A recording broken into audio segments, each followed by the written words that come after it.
Welcome. I'm Eric, certified health and mental fitness coach. It's my calling and privilege to guide others to effectively manage their lives and relationships through the practice of self-mastery. I invite you to join me on a mental fitness journey and to do life better. Well, we're out here walking in the snow. That's why I'm squinting, it's hitting my eyeballs. Here with Leo and Ruski.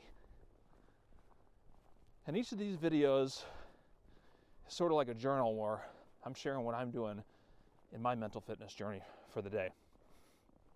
Today's is a follow-up of the last video that I posted on emotional regulation. And it's a follow-up because the very next morning I posted that, I didn't do well. And I don't necessarily believe in failure. I believe in identifying something to learn from and to move on from.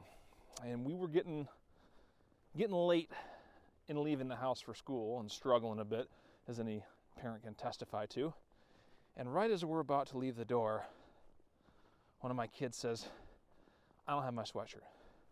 Well, it's 3 degrees here, 3. And we were in a bit of a time crunch. And I got frustrated and I snapped at them a little and immediately regretted it. By the time we found the sweatshirt and got the car, I had apologized, let them know that that's not the way that I want to behave and not the person that I want to be. And I'll try and do a little bit better next time. Because I don't want the child remembering, like we talked about last time, the last conversation that I have with them being negative.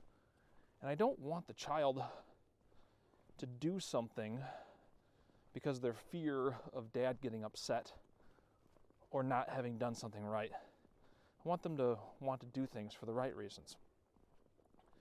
And so I got to thinking about how I can lengthen the fuse between the time that I received the information that the sweatshirt was missing and between the time that I acted in a way that I wish I wouldn't have. So how do I lengthen that fuse? Well, in mental fitness, one of the things that we work on is called the PQ rep, and that's basically getting out of your left brain, thinking data, and into your right brain, which is more creative, more sage, and more in the body.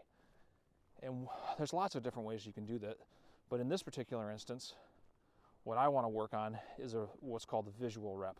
So right when I felt that frustration boil up, what I'd like to do is take a real good look at my child. Really look at them. Look at their mannerisms.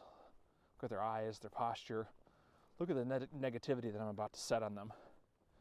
And if I was to really do that, I don't think I'd behave that way. And if nothing else, it would lengthen the time between the fuse being lit and the explosion going off. So what I'm working on today is every time I feel any sort of feeling, identifying it, and then really, really looking at someone or something to take into detail to lengthen that fuse before I react. If that sounds interesting, try it for yourself. Just get out there and do life better.